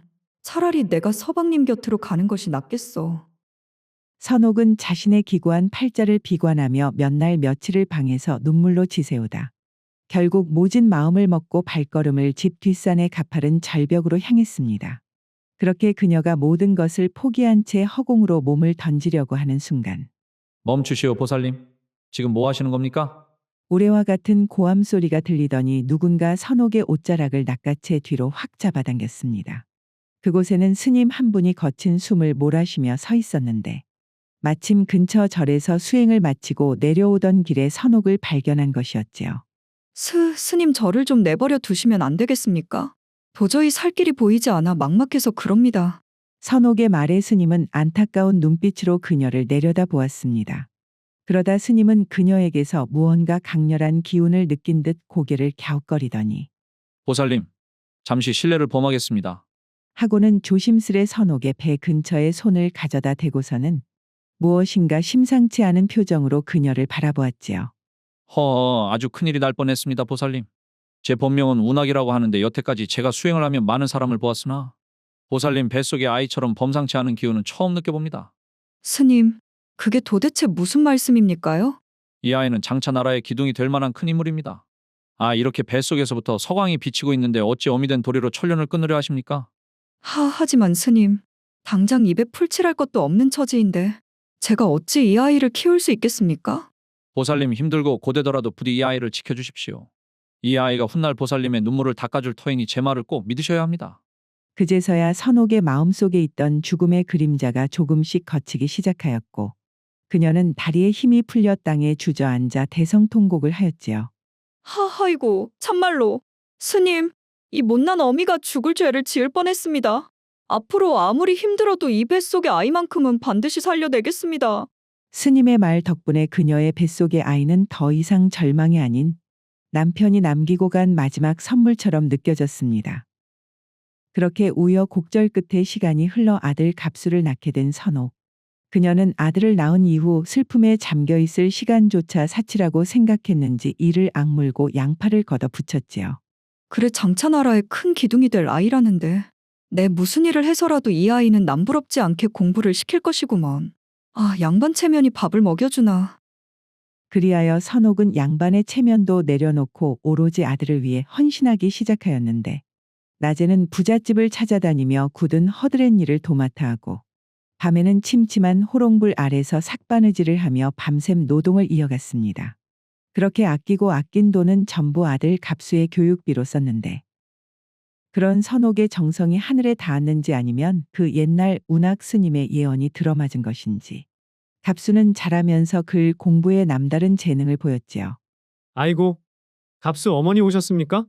훈장님, 우리 갑수가 말썽이나 피우지 않는지 걱정이 되어서 서당에 들러봤습니다. 부족한 아이니 부디 엄하게 가르쳐 주십시오. 부인 무슨 말씀을 그리 하십니까? 제가 여태 아이들을 가르치며 갑수 같은 신동은 처음 봅니다. 하나를 가르치면 열을 깨우치니 가르치는 제가 다 신이 날 지경 아니겠습니까? 그 말이 정말입니까, 훈장님? 그저 저 듣기 좋으라고 하시는 말씀은 아니신지요? 아이고, 그럴 리가요? 가끔은 이 녀석이 저조차도 대답하기 어려운 질문을 할 정도인데요. 갑수는 분명히 후에 크게 될 녀석이니 부인께서는 걱정 안 하셔도 됩니다. 선옥은 서당 훈장님의 칭찬에 그동안 남의 집 허드렛 일을 하며 느꼈던 고단함이 한 번에 눈 녹듯 사라지는 듯 하였습니다. 이후 시간은 쏜살같이 날아가는 화살처럼 빠르게 흘렀고 시간이 흐름에 따라 갑수의 학식은 날이 갈수록 깊어져만 가 그는 16 어린 나이에 초시에 덜컥 합격하였고 그로부터 3년 뒤 갑수가 19이 되던 해에는 어머니 선옥이 꿈에 그리던 과거 시험 대과에도 덜컥 장원 급제까지 하게 되었습니다. 그리하여 갑수는 마침내 어사화를 받게 되었고 임금님과의 대면하는 자리에서 질문을 받게 되었으니 내 역대 장원급 제자들을 수없이 보아왔으나 자네처럼 답안의 문장이 수려하고 그 뜻이 깊은 인재는 처음이로다. 도대체 어떤 스승에게서 가르침을 받았기에 그런 글을 쓸 수 있단 말인가? 전하 황공하옵니다. 저는 그저 강진의 작은 마을 서당에서 글을 익혔을 뿐 달리 유명한 스승을 모신 적은 없습니다. 그럼 자네는 시골 서당에서 그토록 깊은 학문을 깨우쳤단 말인가? 임금님이 놀라워하며 묻자 갑수는 떨리는 목소리로 말을 이어갔습니다. 하오나 전하, 제게는 서당 훈장님보다 더 큰 스승이 있으니 바로 저희 어머니이십니다. 아니 어머니가 스승이라니 그것이 무슨 말인가? 그래 자세히 한번 말해보거라. 제 어머니는 시집온 지 1년도 안 되어 청산과부가 되셨습니다. 이후 양반의 체면도 버리시고 남의 집 퍼드렛 일과 바느질로 평생을 바쳐 저를 키우셨으니 압이 없는 자식이라 손가락질 받지 않게 하려고 당신은 굶으셔도 제게는 따뜻한 밥을 먹이셨고 당신은 무명천을 입으셔도 제게는 비단 옷을 입히셨습니다. 그러니 지금의 제가 있는 것은 모두 제 어머니의 피와 땀 덕분 아니겠습니까? 갑수의 절절한 효심이 담긴 고백의 궁궐에 서 있던 신하들은 물론 임금님의 눈가에도 이슬이 맺혔지요. 그 참으로 훌륭하도다. 자네의 그 뛰어난 학식보다 어머니를 향한 그 마음이 더욱 갸륵하고 아름답구나. 과인이 어찌 이토록 훌륭한 어머니에게 상을 내리지 않을 수 있겠는가? 임금님은 즉시 옆에 있던 도승지를 불러 엄숙하게 명을 내렸습니다. 들으라 장원 급제자 갑수의 어머니 선옥은 세상 모든 어머니의 귀감이 될 만한 정절과 효행을 갖추었으니 나라에서 그 공을 지하하여 마을 입구에 연료비를 세우고 연료문을 건립하도록 하라. 이것은 과인의 어명이니 소홀함이 없도록 하라. 하이고 성운이 망극하옵니다, 전하. 그리하여 다시 이야기는 처음으로 돌아와서 갑수가 임금님께 하사받은 어명이 적힌 교지를 펼쳐 보이자 현감과 마을 사람들은 그야말로 잔치 분위기에 휩싸였습니다. 참으로 경사로다 경사야. 우리 고을의 연료문이 세워지다니 이것이 강진의 자랑이 아니고 무엇이겠느냐? 모두가 기쁨에 취해 웃고 떠드는 사이 오직 단 한 사람. 갑수의 어머니인 선옥이의 얼굴만은 먹구름이 잔뜩 낀 것처럼 어두웠습니다. 그녀는 축하 인사를 건네는 사람들의 손길도 피한 채 부들부들 떨고만 있었지요. 갑수야, 나는 연료비고 연료문이고 나 싫다. 예? 어머니 지금 뭐라고 하셨습니까? 연료문이 싫다니요? 갑수는 선옥이의 뜻밖의 말에 제기를 의심하며 재차 물었습니다. 어머니, 이건 임금님의 어명입니다, 어명. 게다가 우리 고을의 연료문이 세워지면 아나라에서 쌀도 나올 뿐만 아니라 세금도 면제해주는 등 혜택이 얼마나 많은데 이 일을 어찌 거부하신단 말입니까? 갑수야, 나는 말이다. 어명이 아니라 저승의 염라대왕이 와서 명령한다고 해도 연료비는 싫구먼. 싫은 것은 싫은 것이요. 선옥이의 완강한 태도의 사람들이 웅성거리기 시작하자 갑수는 서둘러 어머니를 안방으로 모시고는 방문을 걸어 잠그며 어머니께 다시 물었지요. 어머니 이것이 참말로 가문의 영광이 되는 일인디 왜 자꾸만 싫다고 하시는 겁니까요? 어디 속 시원하게 이유라도 말씀해 주셔요. 갑수야, 내가 꽃다운 나이에 시집와서 이날 이때까지 오직 너 하나 잘 되기만을 바라며 뼈가 부서져라 일만 하며 살았는데 말이다. 이제 너도 이렇게 훤칠하게 장성하여 과거 시험에 장원 급제까지 했으니 어미로서 내 할 도리는 다 한 것 아니냐? 그러니 나도 이제 내 인생을 좀 살아봐야 하지 않겠느냐 이 말이다. 네? 어머니 인생이라뇨? 선옥은 얼굴을 살짝 붉히며 말을 이었습니다. 나도 너 어미에게 이전의 여자구먼. 그러니 더 나이가 들기 전에 악어 사랑도 다시 해보고 남들처럼 지지고 볶고 살아보고 싶다 이 말이지. 그러니 그 연료빈지 뭔지로 내 남은 인생의 족쇄를 채우지 말아다오. 그 말씀은 어머니 혹시 마음에 두신 분이라도 계신 겁니까? 선옥은 옷고름을 만지작거리며 수줍게 대답을 했지요. 그려. 내 사실 훈장님을 마음에 두고 있었구먼. 예. 훈장님이요? 지금 제가 다녔던 서당 훈장님을 말하시는 거랍니까요? 그래. 그동안 내가 서당에 떡해 나르고 할 때 훈장님이 참 따뜻하게 나를 대해주셨구만. 그래서 너가 과거에 급제해서 자리라도 잡게 되면 우리 둘이 조촐하게라도 혼례를 올리기로 약조를 했단다. 아이고 맙소사. 훈장님과 어머니가. 갑수는 그 자리에 털썩 주저앉고 말았습니다. 존경하는 스승님과 어머니가 서로 정을 나누는 사이였다니. 하지만 놀라움도 잠시. 더 큰 문제가 갑수의 머릿속을 강타했지요. 어머니의 마음은 알겠습니다만 그럼 어명은 어찌합니까? 이미 임금님께서는 연료비를 세우라 명하셨는데 어머니께서 훈장님과 재혼을 하시면 어명을 어긴 죄로 우리 집안이 풍비박산 날 수도 있습니다. 어머니의 폭탄 선언을 듣고 방을 나온 갑수는 이러지도 저러지도 못한 채 마당 한가운데 우두커니 서서 발만 동동 구를 뿐이었습니다. 현감과 마을 사람들은 그런 갑수의 표정을 보고는 꿀먹은 벙어리가 되어 서로 눈치만 살폈지요. 하이고 이거야 어명을 거역할 수도 없고 그렇다고 평생을 고생하신 어머니의 소원 역시 무시할 수도 없으니 이를 어찌하면 좋단 말인가? 갑수가 한참을 고민하고 있던 바로 그 순간 허, 잔치집에 풍악 소리는 없고 웬 땅 꺼지는 한숨 소리만 가득한가? 대문 밖에서 걸걸한 목소리가 들려왔고 사람들이 길을 터주자 스님 한 분이 성큼성큼 들어왔으니 그는 바로 십수년 전 절벽 위에서 선옥을 구해준 운학 스님이었지요. 스님 오셨습니까? 참으로 난처한 일이 생겨 죽을 맛입니다. 갑수는 지푸라기라도 잡는 심정으로 스님에게 달려가 절을 올리고는 그간의 자초지종을 털어놓았고 묵묵히 이야기를 듣던 운학 스님은 고개를 끄덕였습니다. 그렇구먼. 한평생 자식만을 위해 희생한 어머니가 뒤늦게 찾은 사랑을 지키겠다는데 그것을 어찌 막을 수 있겠는가? 그 심정이 충분히 이해가 가네. 허나 하늘 같은 임금님의 어명을 어기면 큰 화를 입을 테니. 아이고 참으로 난감한 일이로다. 스님, 뭔가 좋은 수가 없겠습니까? 현감의 물음에 한참 동안 깊은 고민에 빠져있던 운학 스님은 무릎을 탁 치며 마침내 입을 열었습니다. 자 이렇게 하세. 사람의 힘으로 결정할 수 없을 때는 응당 임금님보다 더 높은 분에게 결정을 맡겨야 하지 않겠는가? 임금님보다 높은 분이라니. 세상에 그런 분이 어디 있단 말인가? 사람들이 운학 스님의 말에 웅성거리기 시작하자 스님은 손가락으로 파란 하늘을 가리키며 말했지요. 누구긴 누구야 바로 저 하늘이지. 하늘의 뜻에 맡겨보자는 것일세. 저기 마당 한 구석에 걸려있는 젖은 빨래가 보이시오. 내일 아침 해가 뜨기 전까지 저 빨래가 바짝 마른다면 그것은 하늘의 어명을 따르라는 신호를 보낸 것이고 만약 내일 아침까지도 저 빨래가 마르지 않고 젖어 있다면 그것은 하늘의 어머니의 새 인생을 허락한 것이니 그때는 갑수 자네가 임금님께 잘 말씀드려 어머니의 뜻을 따르도록 하시게. 어떻소? 스님이 말을 마치자 그 자리에 모인 사람들은 하늘과 빨래를 번갈아 쳐다보며 수군대기 시작했습니다.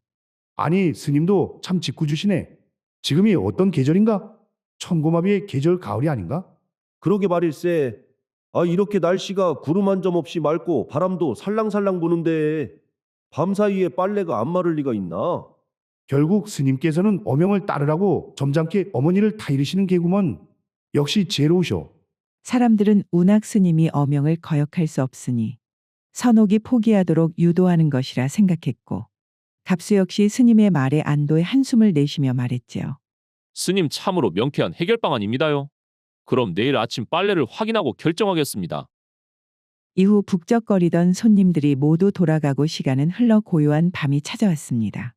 하늘에 커다란 달이 휘영청 떠오르자 갑수는 잠자리에 들기 전 혹시나 하는 마음의 마당을 내다보았지요. 별도 총총하고 바람도 이리 좋으니 내일 아침이면 빨래가 바짝 말라 있겠구나. 스님 말씀대로 이제 아무 문제 없이 순리대로 흘러가겠소. 그렇게 갑수는 내심 안도하며 잠을 청하였습니다. 그런데 이게 웬 조화일까요? 밤이 깊어 자정이 조금 지날 무렵 멀쩡하던 밤 하늘에 시커먼 먹구름이 몰려오더니 사방이 칠흑 같은 어둠에 휩싸였고 하늘에서는 천둥 소리와 함께 굵은 빗방울이 떨어지기 시작했습니다. 아니 이게 무슨 소리라냐? 잠결에 빗소리를 들은 갑수는 깜짝 놀라 벌떡 일어나서는 마당으로 나갔습니다. 밖에는 가을 비치고는 제법 굵은 장대비가 하늘에서 쏟아지고 있었고 말려두었던 빨래는 비에 젖어 축 늘어진 채 물을 뚝뚝 흘리고 있었지요. 참으로 기이하도다. 가을 가뭄이라 할 정도로 메말랐던 하늘에서 어찌 이런 비가 내린단 말인가? 이것이 정말로 하늘이 우리 어머니의 가여운 인생을 살피시오. 행복하게 살라고 비를 내려주는 것이란가? 그나저나 이렇게 되면 이 일을 임금님께 어찌 아뢰어야 한단 말인가?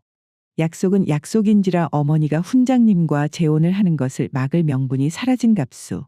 하지만 그의 마음에는 비구름보다 더 큰 걱정이 밀려왔습니다. 며칠 후 갑수는 한양의 궁궐로 돌아가게 되었고 그곳에서 임금님을 뵙자 저절로 다리가 후들거리고 등줄기에는 식은땀이 흘렀습니다. 그리하여 갑수는 떨리는 목소리로 간신히 용기를 내어 입을 열었지요. 전하, 소인이 죽을 죄를 지었습니다. 아니 금이 환영하여 어머니를 기쁘게 해드리고 오라 했거늘 어찌 사색이 되어 돌아왔는고? 혹시 연료비를 세우는데 무슨 문제라도 생겼느냐? 갑수는 마른 침을 다시 한번 꿀꺽 삼키고는 강진에서 있었던 일을 하나도 숨김없이 고했습니다. 갑수는 이제 자신은 어명을 거역했으니 불벼락이 떨어질 것이라 생각하고 감히 고개를 들지도 못하였지요. 허허허, 이거야 과연 하늘이 내린 효자의 하늘이 돕는 어머니로다. 임금님의 인자한 목소리에 갑수가 깜짝 놀라 고개를 들자 임금님은 따뜻한 눈빛으로 갑수를 보며 말을 이어갔습니다. 갑수야, 너는 두려워할 것 없다. 내 비록 이 나라의 임금이라 하나 어찌 내 뜻이 하늘의 뜻보다 높을 수가 있겠느냐. 맑은 가을 하늘에 비를 내려 그 뜻을 보여주셨는데 내가 어찌 연료비를 내리겠다 고집하겠는가. 전하, 그러니 갑수야, 너의 어머니에게 자신의 행복을 찾아 새로운 삶을 살도록 전하거라. 이것은 하늘의 뜻이자 또한 과인의 뜻이니라.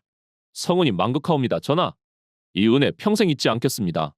임금이 따뜻한 목소리로 새로 어명을 내리자 갑수는 감격에 겨워 눈물을 흘리며 바닥에 머리를 조아렸습니다. 이후 이듬해 꽃피는 춘삼월, 강진에는 또 한 번의 잔치가 벌어졌으니 바로 선옥이와 서당의 훈장님이 마을 사람들의 축복 속에 혼례를 치르게 된 것이었지요. 이후 임금은 이 새로운 부부를 위해 마을의 연료비 대신 아주 큰 서당을 지어주었고 선옥이와 훈장님은 그곳에서 아이들의 글 읽는 소리를 들으며 오래오래 행복하게 살았다고 합니다.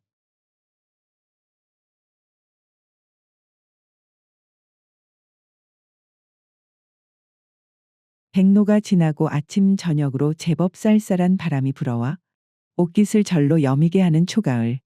어느덧 민족의 대명절 한가위 추석이 성큼 다가온 어느 날이었습니다. 계십니까? 여가 이초시 댁이 맞습니까?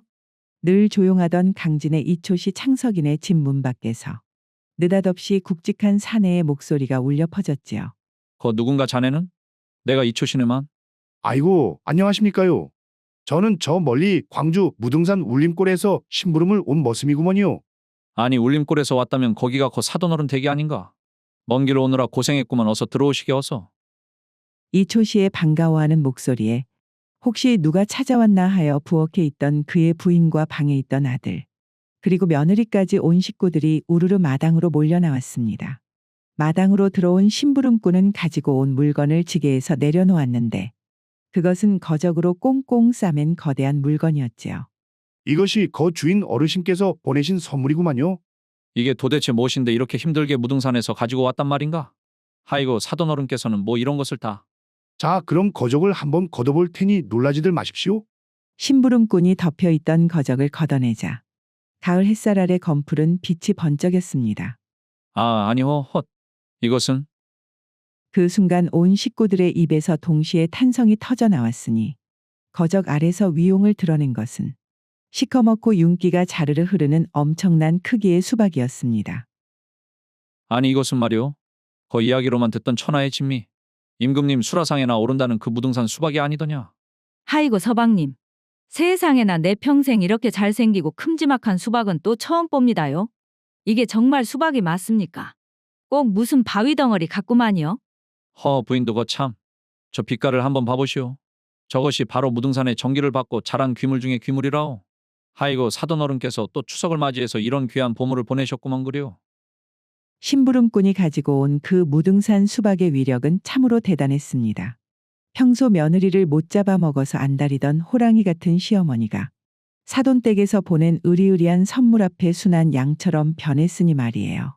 이초시의 부인 옥선은 부엌에서 일하고 있는 며느리 춘심이에게 호들갑을 떨며 다가갔습니다. 아이고 우리 아가.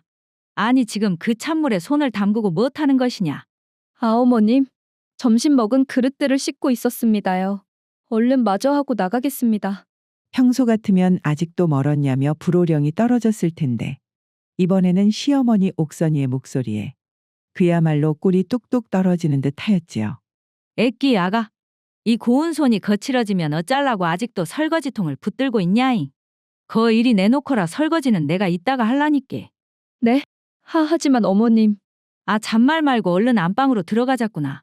가서 네 친정아버님이 보내주신 저 귀한 수박을 좀 먹어봐야 하지 않겠냐?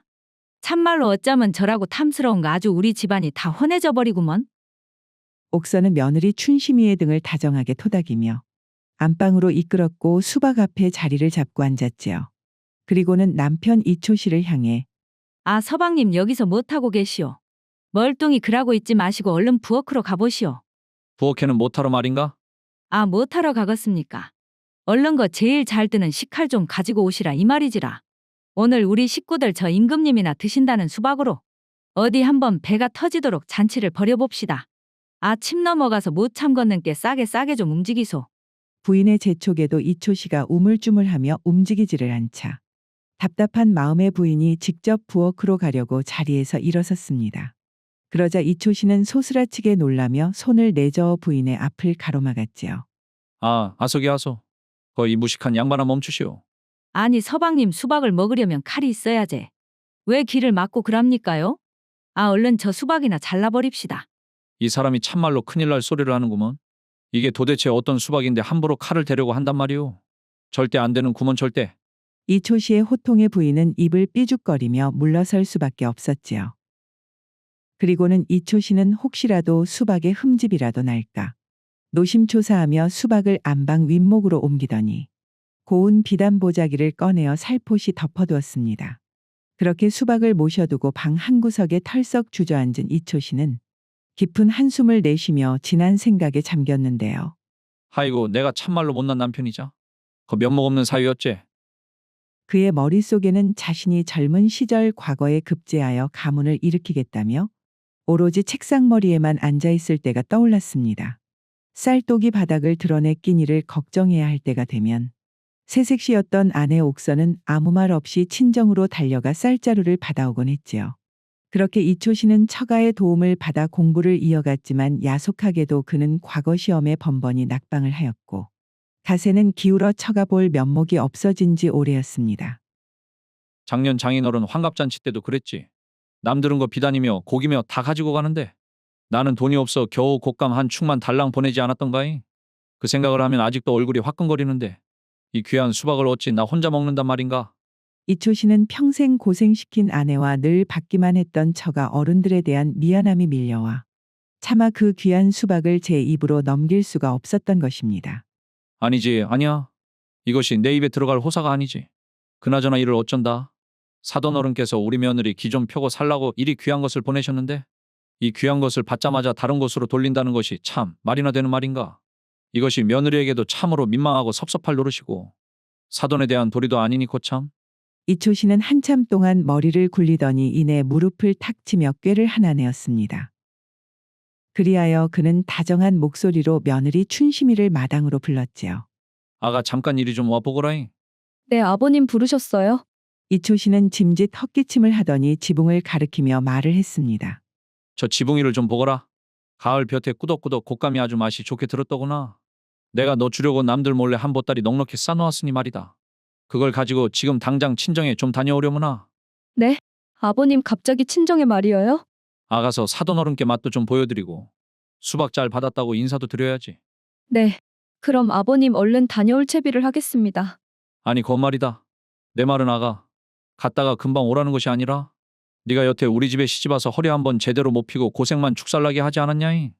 내 늘 그것이 마음이 쓰였는데 차라리 이참에 말이다. 추석 명절이 다 끝날 때까지 친정에서 푹 쉬다 오너라. 네, 아버님. 하지만 곧 추석 차례상도 준비해야 하고 할 일이 태산인데 제가 어찌. 차례상 준비는 네 시어머니랑 내가 알아서 할 터이니 너는 걱정 붙들어 매고 자해 떨어지기 전에 얼른 채비를 해서 다녀오래도. 아버님, 참말로 감사합니다요. 그럼 염치불구하고 제가 이번에는 다녀오겠습니다.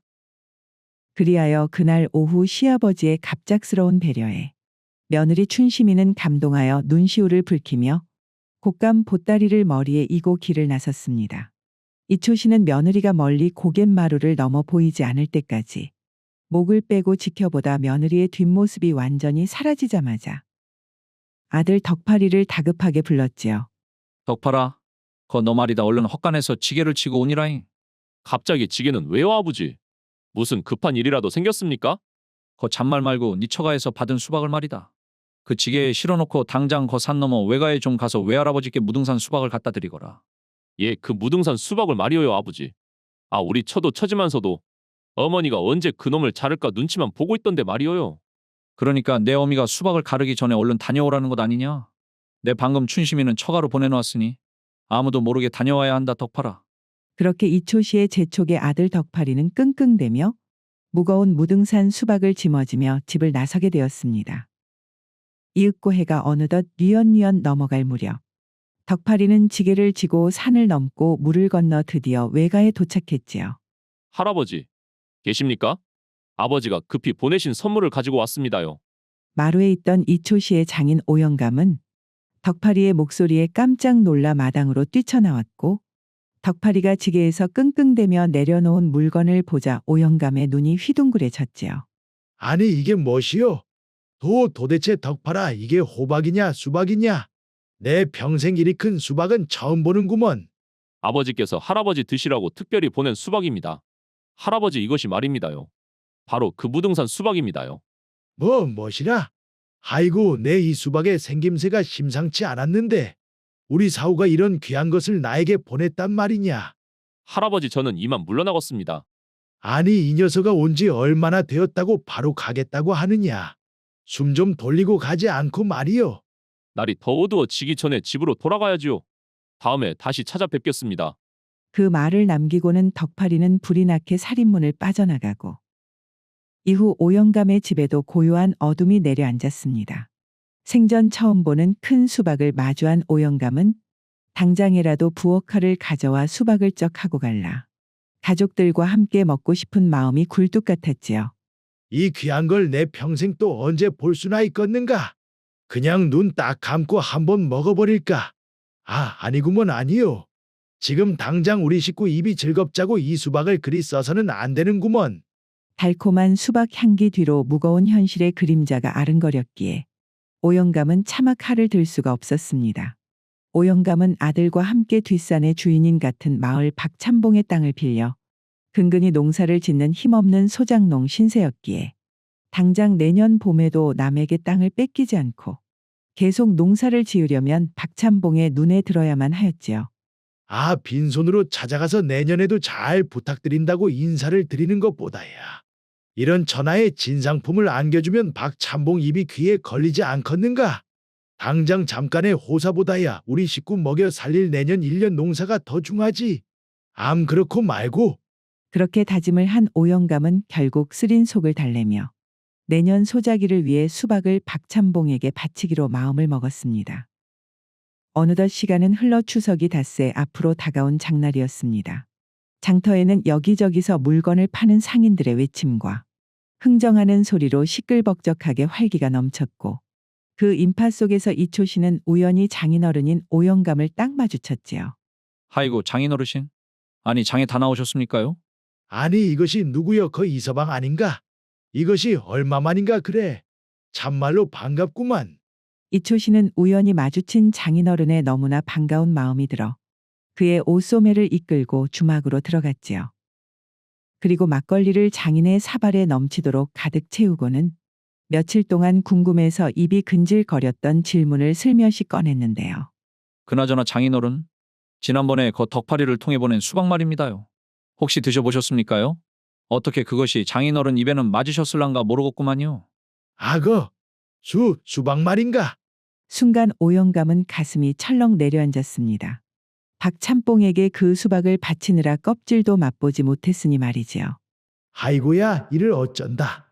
이것을 남에게 줬다고 하면 우리 사위가 얼마나 섭섭해할꼬. 이서방 그 수박 말이지. 내 평생 그렇게 만난 건 참말로 처음이었구만. 칼을 대자마자 쩍 하고 갈라지는데 붉은 속살을 한입 베어무니까 이것이 뭐 씹을 것도 없이 아주 입에서 완전히 살살 녹아버리더구먼. 장인어른 그것이 정말입니까? 역시 명물은 명물인 모양입니다. 그렇고 말고 내가 거짓말을 하는 것이 아니라 그것이 꿀보다도 더 달아버리더라니깐. 자네 덕분에 우리 식구들 입이 아주 호강했네 호강했어. 자네가 나를 그렇게까지 생각하는 줄 몰랐는데 참말로 고맙네 이서방. 허허. 장인어른 별 말씀을 다 하십니다요. 그나저나 맛있게 드셨다니 제가 다 기쁩니다요. 자쭉 들이키시지요. 자신의 선물이 장인어른을 기쁘게 했다는 생각에 이초씨는 기분이 날아갈 듯 좋아져서 연거푸 술잔을 비웠고 두 사람의 웃음소리가 주막 담장을 넘어 장터로 퍼져나갔지요. 다시 며칠의 시간이 흐르고 마침내 모두가 기다리던 추석 전날이 되었습니다. 온 동네가 송편찌는 솔잎 향기로 가득 찬 저녁 무렵 이초신의 살인문 밖에서 누군가 인기척을 냈는데요. 이초시 어르신 계십니까? 자신을 찾는 소리에 이초 씨가 방문을 열고 나가보니 강진 최고의 부자 김참판네 머슴 봉섭이가 커다란 지게를 짊어지고 서 있었지요. 아니 이게 누구야? 자네가 이 늦은 시간에 웬일인가? 예, 참판나리께서 추석 선물로 뭘 좀 갖다 드리라고 하셔서 왔습니다요. 이초 씨와 김참판은 종종 술을 나눌 정도로 가까운 사이인데 지난달 이초 씨는 김참판의 간곡한 부탁으로 보름 동안이나 매달려 족보 정리하는 일을 도와준 일이 있었지요. 사례비를 주겠다는 김참판에게 이초 씨는 우리 사이에 무슨 돈이냐며 극구 사양하였는데 김참판은 그 고마움을 잊지 않고 선물을 보낸 모양입니다. 허허, 참 거저 해드린 일인데 뭘 이런 걸 다 보내셨나 그래? 그 참판나리께 고맙다고 전해주게나. 이초 씨는 봉섭이를 돌려보내고 설레는 마음에 안방으로 큼지막한 보자기를 가지고 왔고 이것이 도대체 뭐를 보내셨길래 이렇게 큼지막하다냐? 이초 씨가 정성스레 포장이 되어 있던 보자기를 풀어내자 그 안에는 번들거리는 익숙한 검은 물체가 모습을 드러냈으니 워메이, 이게 다 무엇이냐? 그것은 며칠 전 자신이 눈물을 머금고 장인어른께 보냈던 바로 그 무등산 수박이었습니다. 바싹 말라 비틀어진 수박 꼭지와 크기를 보니 틀림없이 그 녀석이었지요. 허허, 세상에 이런 일이. 이놈의 수박이 돌고 돌아 결국 다시 내 품으로 기어 들어왔구나. 그것도 내일 추석에 맞춰서 돌아온 것을 보니 아주 산 사람 입에는 들어갈 팔자가 아니고 우리 조상님 제사상에나 오를 운명이었나 보구먼. 그리하여 이튿날 아침 이초신의 추석 차례상 정중앙에는 그 무등산 수박이 올라갔습니다. 이후 제사가 끝이 나고 이초씨와 그의 부인 그리고 덕팔이는 빙 둘러 앉아 기대에 찬 눈빛으로 수박을 바라보았지요. 하이고 서방님. 내 이놈의 수박 평생 맛도 못 보고 죽는 줄 알았구만요. 참말로. 아버지 그 이제뜸 그만 들이시고 얼른 좀 갈라주십시오. 아 기다리다가 목 빠지겠습니다. 자, 그럼 이 천하일미 맛 좀 보자꾸나. 마침내 긴 우여곡절 끝에 이초씨가 비장하게 칼을 들어 수박을 쩍 하고 갈랐습니다. 하지만 그 순간 수박 안에서는 달콤한 향기 대신 시큼한 냄새가 코를 찔렀는데요. 아이고 이를 어째. 기대와 달리 수박 속이 이미 시커멓게 썩어 문드러져 있는 것 아니겠어요. 겉은 멀쩡해 보였던 그 수박은 사람들의 체면과 욕심 그리고 다른 일을 생각하는 마음을 싣고 이곳저곳을 뱅뱅 도느라 지쳐버린 것처럼 속이 까맣게 다 타버린 것이었지요. 허허, 거참 기가 찰 노릇이로고.